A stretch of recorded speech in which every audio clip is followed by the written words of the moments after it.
Hello, नमस्कार, आदाब, सत श्री अकाल और अस्सलाम वालेकुम। मैं हूं मोहम्मद अहमद काज़मी, लेकर आया हूं आपका पसंदीदा कार्यक्रम आपके रूबरू। आज 6 दिसंबर है और ये बहुत ही तारीखी दिन है, हिस्टोरिकल दिन है। आज ही के दिन भीमराव अंबेडकर, जो हमारे कॉन्स्टिट्यूशन के निर्माता हैं, उनका परिनिर्वाण दिवस है, यानी उनकी डेथ एनिवर्सरी है। वो 1956 में उनका दिल्ली में देहांत हुआ था और मुंबई में दादर चौपाटी बीच पर उनका अंतिम संस्कार हुआ था। तो ये एक बहुत ही अहम दिन है और इस जगह को अब चैत्य भूमि कहा जाता है, जहां उनका अंतिम संस्कार हुआ था और टूरिस्ट स्पॉट है बहुत ही अहम मुंबई में। आज ही के दिन 6 दिसंबर को 1992 में बाबरी मस्जिद को ढाया गया था, जिसे डिस्प्यूटेड स्ट्रक्चर भी कहा जाता है कानून की नजर में, और अब तो वहां मंदिर बन रहा है, सुप्रीम कोर्ट ऑर्डर दे चुका है। इसके अलावा आज ही एक खास और अहम तारीख है, वो यह है क्रांतिवीर नाना साहेब पाटिल साहब की भी पुण्यतिथि है, जो महाराष्ट्र के बहुत बड़े स्वतंत्रता सेनानी और बहुत ही बड़ा कंट्रीब्यूशन है मुल्क की आजादी में। इन सब इश्यूज पर बात करने के लिए मेरे साथ आज खास मेहमान हैं अविनाश काकड़े जी, जो नागपुर से हैं और किसान सेवा संघ के राष्ट्रीय अध्यक्ष हैं। हमारे कार्यक्रम में अक्सर होते हैं, हमें समय दे देते हैं, आपका बहुत बहुत शुक्रिया। अविनाश काकड़े जी, आज आप 6 दिसंबर को मैं समझता हूं बहुत ही अहम दिन है, बहुत ही गौर करने वाला दिन है। आज आप कैसे देखते हैं बाबा साहब भीमराव अंबेडकर ने जिस देश के लिए, जिस मुल्क को बनाने के लिए जो एक नींव रखी थी, आज आप उसको कैसा देख रहे हैं? किस हाल में है देश? क्या उनकी पसंद, उनकी चाहत के मुताबिक देश चल पा रहा है? नमस्कार सभी दर्शकों को, सभी भाइयों को महापरिनिर्वाण दिवस की शुभकामनाएं। क्रांतिवीर नाना साहब पाटिल के भी परिनिर्वाण दिवस की शुभकामनाएं सभी को। हम अभी जिस परिस्थिति में है, अपना देश जिस परिस्थिति में है, उस परिस्थिति में विशेष तौर से याद होती है स्वतंत्रता सेनानियों की और संविधान निर्माता की। हमारे यहाँ कुछ विचारधाराएं मैं बार बार बताते रहता हूँ आपको कि संगी मुसंगी बुसंगी सुसंगी कुसंगी, ये जो बताते रहता हूँ उसका कारण यही है कि कुछ ऐसी विचारधाराएं जो बाबा साहब को भी गलत तरीके से पेश करती है। बाबा साहब को कभी विश्व हिंदू, उनका हिंदू महासभा थी, उन्होंने एक एयरपोर्ट पे निवेदन दिया था और वो निवेदन में उन्होंने निवेदन के साथ एक झंडा थमाया था। उनका जो आरएसएस का झंडा है, पताका है, जो पेशवाओं की पताका थी, वो थमाया था और प्रचार करना शुरू कर दिया था कि बाबा साहब ने भगवा रंग एक्सेप्ट कर लिया है। तो ये इनका ये प्रचार शुरू रहता है और उस प्रचार को पीछे लेके और उसको साथ में लेके जैसे प्रचार करते हैं, वे विस्पर कैंपेन इनकी बहुत स्ट्रांग होती है। तो इस विस्पर कैंपेन में कुछ ऐसे संगठन हैं जो नाम तो बाबा साहब का लेते हैं मगर काम संघियों का करते हैं। ऐसे कुछ संगठन हैं जो संगठन बोलते हैं कि बाबा साहब के ऊपर और दलितों के ऊपर गांधी ने अन्याय किया, अत्याचार किया। दूसरा ये बोलते हैं कि हमको जो स्वतंत्रता मिली है वो कॉन्ट्रैक्ट की स्वतंत्रता है, लीज की, पावर ट्रांसफर हुआ है, हमको आजादी नहीं मिली अभी। तो उन लोगों से मैं बार बार सवाल पूछता हूं कि अगर कॉन्ट्रैक्ट की आजादी मिली है तो बाबा साहब ने देश के लिए संविधान लिखा था या कॉन्ट्रैक्ट की वो एग्रीमेंट लिखा था? क्या लिखा था उसका जवाब देना चाहिए।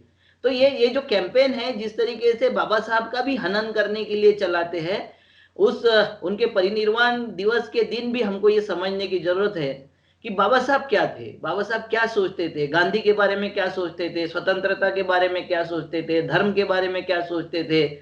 और उस 1931 का गांधी सत्याग्रह से क्या फायदा हुआ बाबा साहब को और बाबा साहब ने क्यों वो सत्याग्रह करवाया।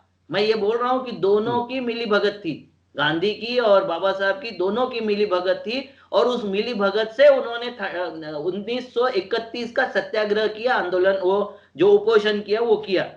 क्योंकि गांधी हो या बाबा साहब, ये समता चाहते थे, समरसता नहीं। समता का मतलब होता है समानता, इक्वल बेस पर, और समरसता का मतलब होता है कि किसी भी गायक, लेखक, वक्ता या गायन, लेखन, भाषण में समरस होके सुनना। तो समरसता अलग चीज है। संघी चाहते समरसता इस देश में, और बाबा साहब और गांधी जी चाहते थे इस देश में समता, इक्वेलिटी, ये सारी चीजों में इक्वेलिटी चाहते थे।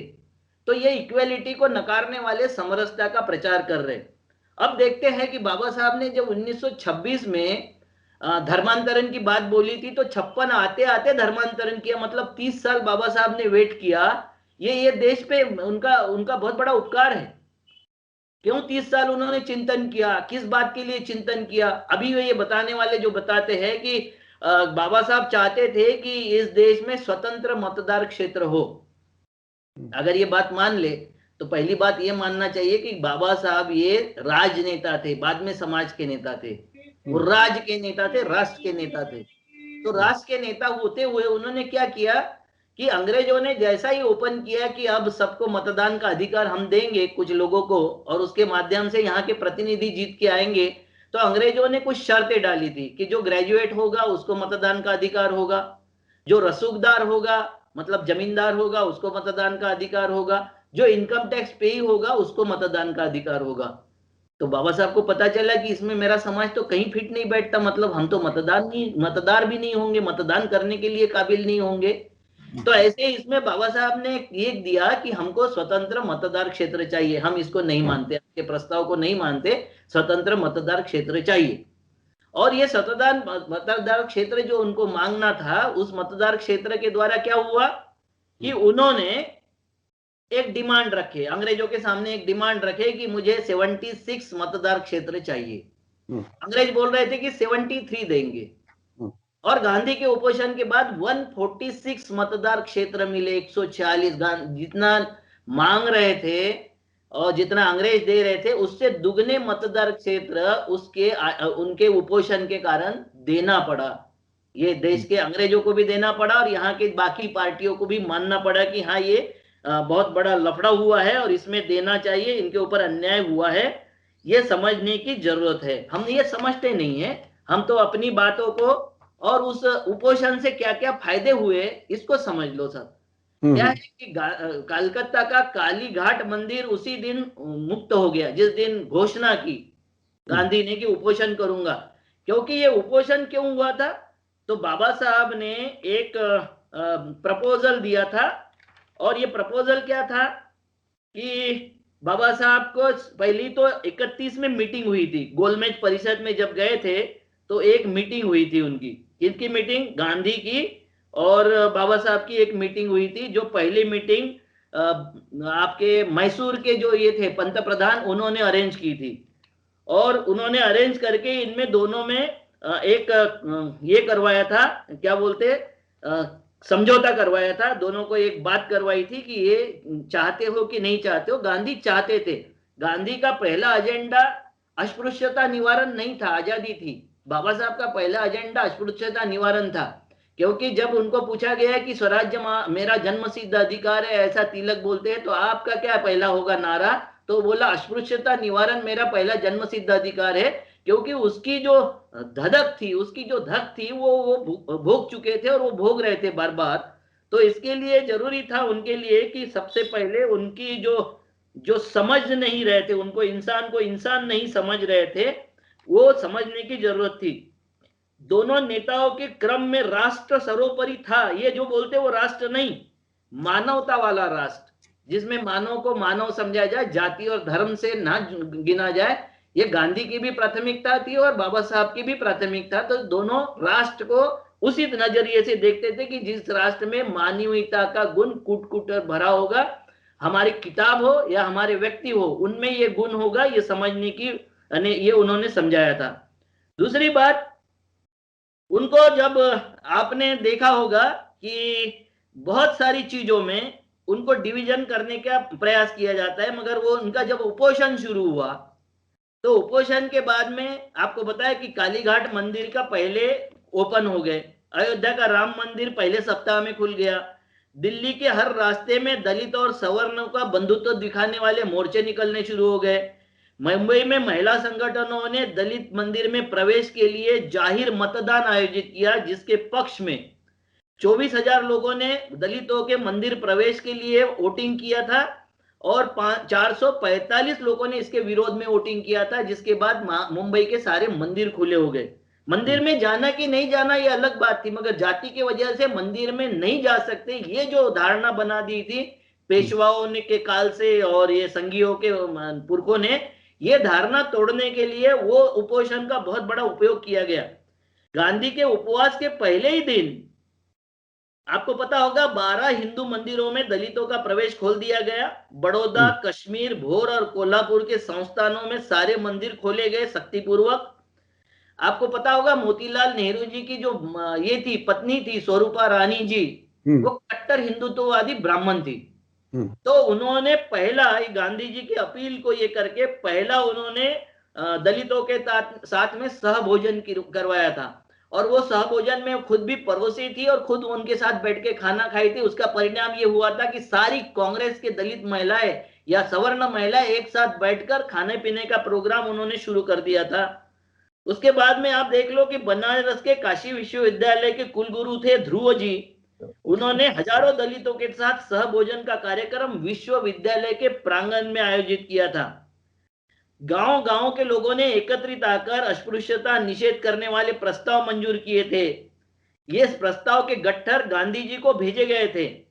गांव गांव में कुएं और पानी की जगह खुली हुई थी और स्कूलों में दलित सवर्ण एक जगह बैठने लग गए थे। सवर्णों में अपराध बोध जागरूक हो गया था। सबसे मेन बात होती है सुधार कहां से होता है कि हम में अपराध बोध की, हमारे हाथ से अपराध हो रहा है, ये अपराध बोध जागरूक हो जाए। तो गांधी के एक उपोषण ने वो अपराध बोध सवर्णों में जागरूक कर दिया था, और जिसके कारण आत्मशुद्धि का बोध निर्माण हुआ था। और उसके लिए उपोषण करना, उनके साथ में बैठ के खाना खाना, उनको समरस कर लेना, एक साथ मिला लेना, समता में ला लेना, ये बात उन्होंने किए थे। गांधी जी के उपोषण के वक्त में लोगों ने इंटरटेनमेंट भी छोड़ दिया था, क्योंकि वहां दलितों को प्रवेश नहीं होता था, तो सवर्णों ने इंटरटेनमेंट के लिए जाना भी छोड़ दिया था। यह उपलब्धि नहीं है क्या? बाबा साहब सेकुलर थे, मगर मूल प्रश्न था अस्पृश्यता निवारण के साथ में आर्थिक उन्नति।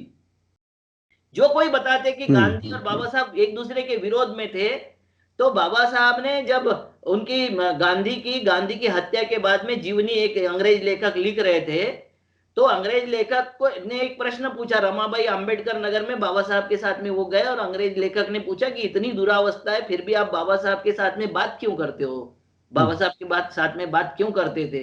तो बोला था दुनिया में अकेला ऐसा आदमी है गांधी जो मुझे समझता है, मेरी भावनाओं को समझता है। इतना दोनों में एक रूपता थी, दोनों में एक बात थी, और वो सारी उन्नति के लिए थी, वो सारी समता के लिए थी। और आपको एक बात बता देता हूं विशेष तौर से कि डॉक्टर राजेंद्र प्रसाद जो हिंदू कोड बिल के समर्थक रहे, कट्टर हिंदू थे, उन्होंने, सरदार पटेल ने और नेहरू जी ने, तीनों ने, हमारे महाराष्ट्र के जो उस वक्त के सीएम थे खेर, उनको बोला था कि जयकर का रिजाइन लेके बाबा साहब को संविधान सभा में हम देखना चाहते हैं, और ये गांधी के आग्रह पर हुआ था। तो इन दोनों में कोई लड़ाई नहीं थी, मगर जैसी लड़ाई, जैसे संघी लोग गाली देते वैसे भूसंघी भी इनको गांधी को गाली देते हैं, और इससे बाबा साहब के विचारों का हनन होता है, इससे बाबा साहब की सोच का हनन होता है। बाबा साहब देश विरोधी नहीं थे, ना राष्ट्र विरोधी थे, ना उनकी किसी नेता से विरोध था, उनको अपने लिए सुविधा चाहिए थी। मैंने पहले ही आपको बताया कि बाबा साहब बोलते थे कि अगर इनका स्वराज्य जन्म सिद्ध अधिकार है तो मेरा अस्पृश्यता निवारण ये जन्म सिद्ध अधिकार है, और मैं उसको निवारण करके रहूंगा।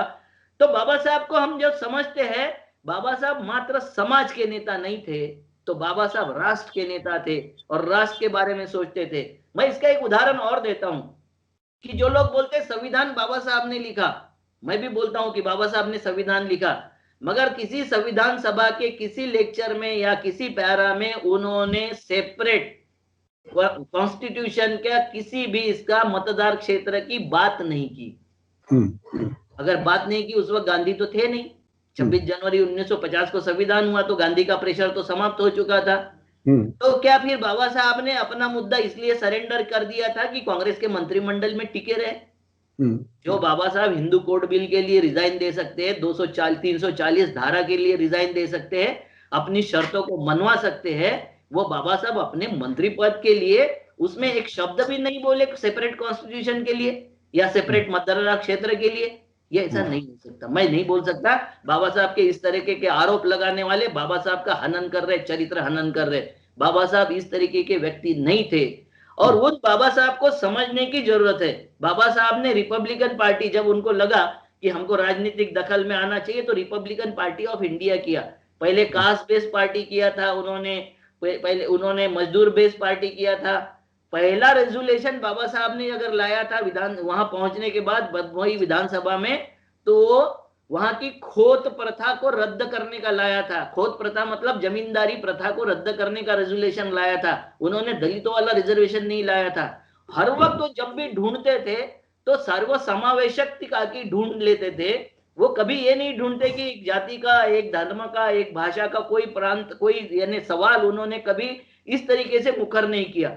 हाँ, उन्होंने मनुस्मृति जलाई कि नहीं? बिल्कुल जलाई। क्यों जलाई? कि जिसके माध्यम से सब पे अन्याय होता है, जो कॉन्स्टिट्यूशन गलत है उसके माध्यम से अगर अन्याय होता है और उसको कॉन्स्टिट्यूशन समझने की कोई लोग भूल करते हैं, तो उसके विरोध में उन्होंने किया। और वो जलाए इसलिए था कि उस वक्त लोग पढ़ नहीं सकते थे, तो उन्होंने ये बता दिया अपने इस पे श्रद्धा करने वाले, विश्वास करने वाले लोगों को, ये जलाने लायक, नकारने लायक किताब है। अब तो उनको पढ़ना चाहिए। मनुस्मृति अगर किसी महिला ने एक बार पढ़ लिया तो समझ लो कि दुनिया हमारे बीच में से हिंदुत्व वाली जो धारा है वो समाप्त हो जाएगी। इतना बड़ा वो अन्यायकारक ग्रंथ है। मैं वही सवाल करना चाहता था, यानी आप ये कहना चाह रहे हैं कि महात्मा गांधी जी और बाबा साहब भीमराव अंबेडकर जी वो अस्पृश्यता को खत्म कराने के लिए मजबूती से वो आगे बढ़ रहे थे। क्या यही वजह है कि आज आरएसएस के लोग या उस सोच के लोग महात्मा गांधी को भी और बाबा साहब भीमराव अंबेडकर जी को भी निशाना इसीलिए बनाते हैं कि वो मनुस्मृति को लागू करना चाहते हैं? मनुवादी ताकतें जो है वो इनको नहीं पसंद करना चाहती। आप क्या वही कहना चाह रहे हैं जो मैं समझ रहा हूँ? समता, बंधुता और न्याय, ये जो दोनों के तत्व थे, समान तत्व थे, उनमें मतभेद थे, वैचारिक मतभेद थे, मगर मनभेद नहीं थे इनमें किसी में। ये एक दूसरे के ऐसे इस तरीके से नहीं। अभी तो जो है वर्तमान जो राजनीति चल रही है, इसमें मतभेद वालों को तो जगह ही नहीं है। तुमने मतभेद निर्माण किया। अभी देख लो, किसानों का आंदोलन चल रहा है, खालिस्तानी बोल रहे हैं उनको, शर्म नहीं आती इनको। प्रधानमंत्री पाकिस्तानी भी बोल रहे हैं, खालिस्तानी, पाकिस्तानी, जो कुछ हो सकता है वो बोल रहे हैं। आज ये देखिए कि उन्होंने अपने इसमें जितने सरदार गार्ड थे, उनके सिक्योरिटी में थे, वो सबको हटा दिया। क्या मैसेज देना चाहते हो मोदी जी आप देश को? किस तरीके का मैसेज दे रहे हो? अरे इंदिरा जी कुर्बान हो गई, मगर उन्होंने सरदारों पे विश्वास ना कम होने दिया। अब आप बोलोगे कि वहां दिल्ली में वो हो गया, उनके कत्लेआम हो गए, ठीक है, हो गया, उसके लिए माफी भी मांग चुके हैं, सारे के सारे लोग मांग चुके हैं, उसके बाद के जितने थे सोनिया जी से लेके सब माफी मांग चुके हैं। मगर गुजरात के लिए क्या आप माफी मांगोगे? आप हर वक्त जो कत्लेआम मचाते हो, सबको प्रमाण पत्र देते हो कि किसान जातिवादी है, मुसलमान आतंकवादी है, सरदार खालिस्तानवादी है, आदिवासी नक्सलवादी है, वो एससी आरक्षणवादी है। ये इसके लिए क्या माफी मांगोगे आप? ये सबको जो अपमानित करने का आपने शुरू किया है, और आदिवासियों की बात करने वाला, जल जंगल जमीन को सुरक्षा बोलने वाला, वो कौन है? तो शहरी अर्बनी नक्सल है। ये प्रमाण पत्र क्यों देते हो आप? आपकी खुद की यूनिवर्सिटी बोगस है, आरएसएस का कहीं रजिस्ट्रेशन नहीं हुआ है, आरएसएस ने कोई संविधान की धारा को नहीं माना है, ना आप कहीं हिसाब देते हो, ना कोई बात करते हो संविधान को जिसमें नुकसान न पहुंचे, ऐसी कोई बात आपके इसमें होती है? आप शस्त्रों के साथ चलोगे, आप हिंदू की रक्षा करोगे। जब हिंदू आरक्षण मांगने लग जाएगा तो आप उसको जाट बोलोगे, आप उसको गुज्जर बोलोगे, मराठा बोलोगे, पाटीदार बोलोगे। तो जब तक आपको यूज करने के लिए, मतलब आपकी पालकी ढोने के लिए भोई का काम करेंगे, जो पालकी कहार ढोते हैं, वो कहार का काम जब तक करेंगी हिंदू की बाकी जातियां, जब तक वो हिंदुत्ववादी है, आपके लोग है। मगर जैसे ही वो बोलते हैं कि हमने ये पालकी नीचे रख लिया, अब पालकी आप भी जरा उठा के देख लो, हमने तो बहुत दिन उठाया, तो वो तुरंत हो जाते जातिवादी लोग, वो तुरंत हो जाते अपनी जाति के लोग। तो ये जो विचारधारा है, ये जहरी विचारधारा के लिए आचार्य विनोबा भावे जी ने कहा था कि ये विशैली जो बेल है, ये मेरे प्रदेश में और मेरे जाति के लोगों द्वारा बड़ी की गई है, इससे मुझे बहुत शर्म आती है, और इसको आपके यहाँ के, मतलब विदर्भ के और नागपुर के लोगों को ही समाप्त करना पड़ेगा। तो मैं नागपुर के और विदर्भ के लोगों को विशेष तौर से आह्वान करता हूं कि आरएसएस की स्थापना जब हुई थी तो 7 लोग ये हमारे मराठा लोग थे। जहां आरएसएस का मुख्यालय है वो मोहिते का वाड़ा था, सरदार मोहिते का वाड़ा था। मतलब हमने जल जंगल जमीन हमारा जितना था उनको लुटा दिया था, उनके बरगलावे में आके हमारे लोगों की नासमझी के इसमें हमने दिया था। अब हम लोगों को अगर समझ आ जाए तो हमारी गुलामी समाप्त हो जाएगी, क्योंकि हम राजनीति में आधे तौर से स्वतंत्र हो चुके हैं, मगर हम धार्मिक गुलाम हैं, आर्थिक गुलाम हैं, सामाजिक गुलाम हैं, सांस्कृतिक गुलाम हैं। ये गुलामी छोड़ के हमको हमारा इतिहास समझना पड़ेगा। हर जगह इतिहास का भी गलत तरीके से लिखा और समझाया जाता है। किसी इतिहास को इन्होंने सही नहीं रहने दिया और किसी वर्तमान को भी सही नहीं रहने दिया, और भविष्य में ये तो विभाजन ही करना चाहते, और विभाजन में मुसंगी भी उतना ही साथ देते जितने भुसंगी दे रहे हैं। और इसके वजह से पोलराइजेशन देश में हो रहा है। इसको रोकने के लिए बाबा साहब ने जो बताया था तत्व, वो तत्वों के ऊपर चलने का मैं बाबा साहब के इस महापरिनिर्वाण दिवस पर सबके आह्वान करता हूं कि दोबारा बाबा साहब को पढ़िए, ढंग से पढ़िए बाबा साहब को। बाबा साहब और गांधी के क्या संबंध थे वो पढ़िए।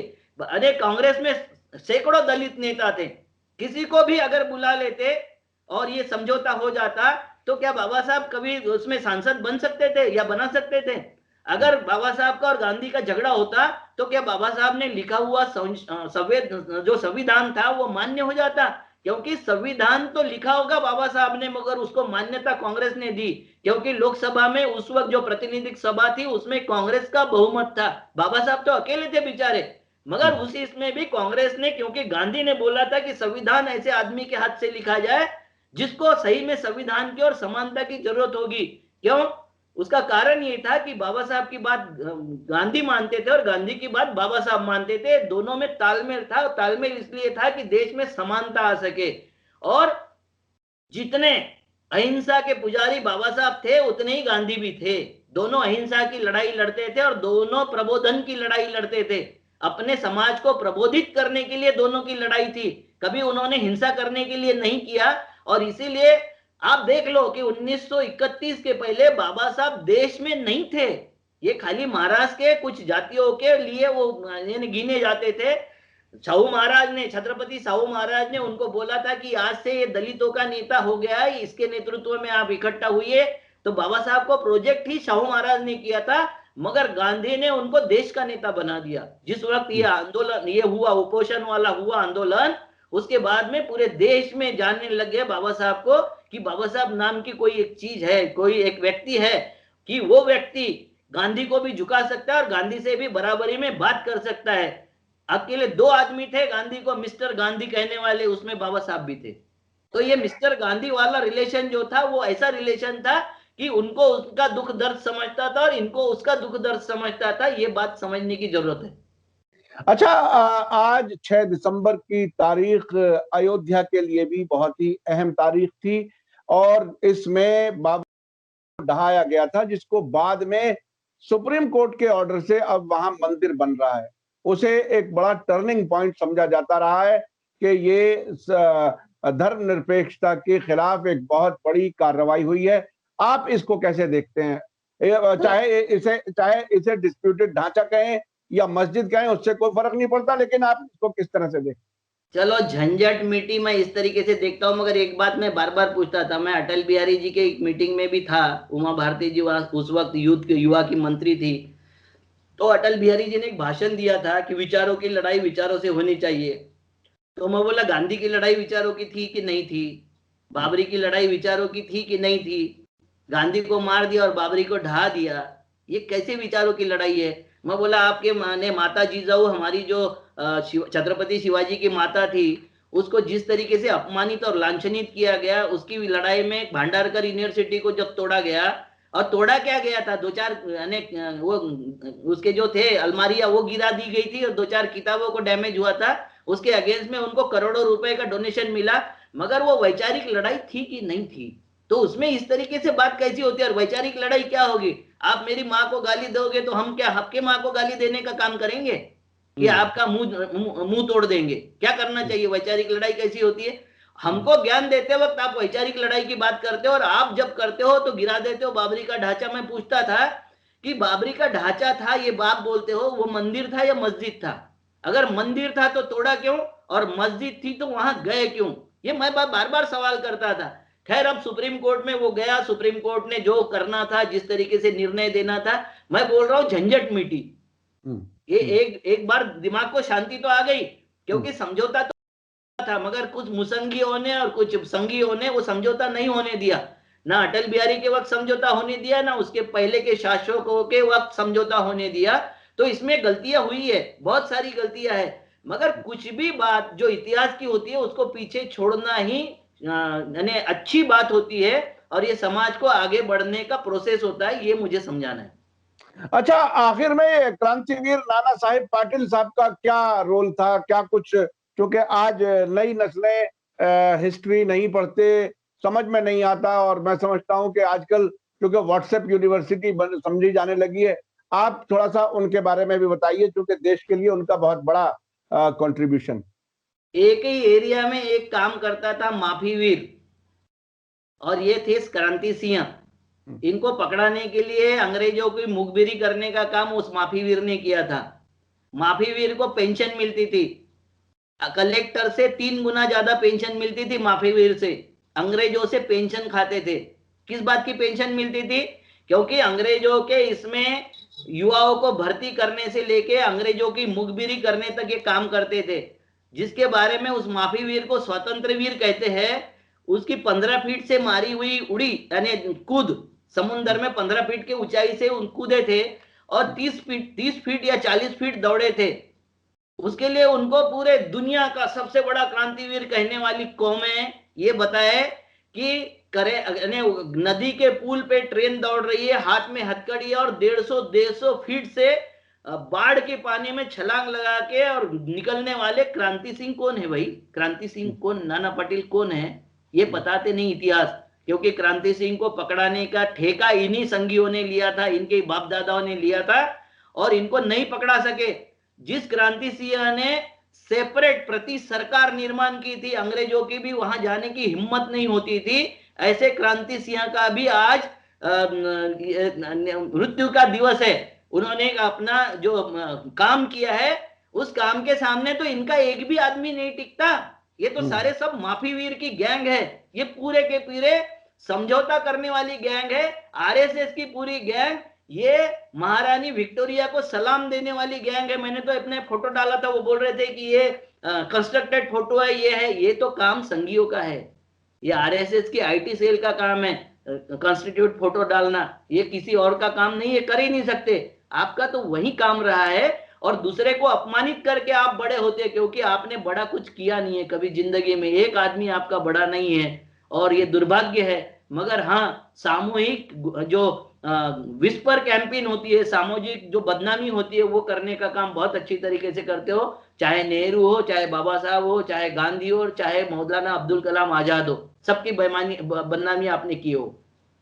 अच्छा, आखिर में चूंकि आज एक बहुत ही अहम दिन है, हिस्टोरिकल दिन है, आम जनता को आप क्या कहना चाहेंगे? जिन हालात में देश चल रहा है, जिन हालात में जनता रह रही है, उसके बाद भी क्या बाबा साहेब का जो ख्वाबों का देश है वो बन पाएगा, बाकी रह पाएगा? धर्मनिरपेक्षता को कोई स्पेस बाकी बचेगा या नहीं? लोगों को क्या करना चाहिए? एक मिनट में आप जरा अपनी बात। देखो क्या है कि आकलन में गलती हो गई। पहली बार लैंड एक्विजिशन बिल में छेड़छाड़ किया तो मोदी जी को वापस लेना पड़ा था। इनको लगा जैसा जीएसटी में बदलाव कर दिया और व्यापारी चुप रह गए। दूसरी आर्थिक क्रांति करने के बाद भी व्यापारी चुप रह गए। एजुकेशन में बदलाव किया तो भी पढ़े लिखे आदमी चुप रह गए, जबकि एजुकेशन बिल इन्होंने ऐसा लाया है कि जिसमें लेबर पैदा करने का ही काम है। 3 स्टेज उन्होंने एजुकेशन का स्तर बना दिए, मतलब शूद्र, वैश्य और ब्राह्मण वाला स्तर वो बना दिए उन्होंने, उसमें भी वर्ण व्यवस्था ला दिए इन्होंने। जब लेबर के इसमें भी बदलाव किए तो उसमें वो भी चुप रह गए, तो इनको लगा कि ये भी चुप रह जाएंगे किसान। मगर किसान बहुत विचित्र मामला है। किसान तो जब देता है तो छप्पर फाड़ के देता है, और जब लेता है तो फाड़ के लेता है। वो शब्द मैं नहीं बोलना चाहता हूं, मगर वो फाड़ के लेता है। और अब समझ में आ जाएगा मोदी जी को। देखो ये मोदी जी जो बोल रहे हैं ना खालिस्तानी है, ये कांग्रेस के बुलाए, अरे कांग्रेस की इतनी अगर ताकत होती, इतने लोग दिल्ली में 8 दिन से बैठाने की, तो कांग्रेस का राज ही नहीं जाता ये देश से। इतने लोग कोई पार्टी नहीं बैठा सकती। ये स्वयं स्फूर्त किसान आए हैं, अपने ऊपर होने वाले अन्याय का जब करते हैं, विरोध करते हैं, तो अकबरनामे में भी लिखा है कि हमारे जो काफिले गुजरते थे वो जाट और गुजर लूट लेते थे। मतलब उनपे भी उनका भी शासन नहीं चलता था, जिनको इस देश का सम्राट बोला जाता था, बादशाह बोला जाता था, उनका भी शासन नहीं था, अंग्रेजों का भी शासन नहीं था। ऐसी कितनी जाति है उन्होंने क्रिमिनल ट्राइब करके डाल दी है। तो गलत जगह छेड़ गए मोदी जी। मोदी जी बहुत जल्दी वापस आइए, धरातल पे लौटिए, वरना आपकी पूरा देश का किसान ईंट से ईंट बजा देगा। अभी महाराष्ट्र के रिजल्ट भी ये बता रहे हैं कि ग्रामीण इलाकों में आपका कोई एमएलए नहीं जीता, एमएलसी में नहीं जीता। एक जीता, वो भी आपने उधार किया लिया हुआ, जो सरोगेटेड था वो आपका जीता है, आपके मूल कोई जीते नहीं है। तो आप इससे बाहर आइए, नहीं तो आपका अंत नजदीक है। बहुत बहुत शुक्रिया अविनाश काकड़े जी, आपने बहुत ही अहम बात कही और किसानों के बारे में जो कुछ बताया और कांग्रेस की भी हकीकत आपने बताई, ये बहुत ही अहम है और देश की जनता को विचार करना चाहिए, समझना चाहिए। दोस्त और दुश्मन की पहचान बहुत जरूरी है देश को ताकतवर बनाने के लिए, आगे बढ़ाने के लिए। बहुत बहुत शुक्रिया अविनाश काकड़े जी, आपने हमें समय दिया। इसी के साथ मुझे दीजिए इजाजत। धन्यवाद, शुक्रिया। जय भारत, जय हिंद।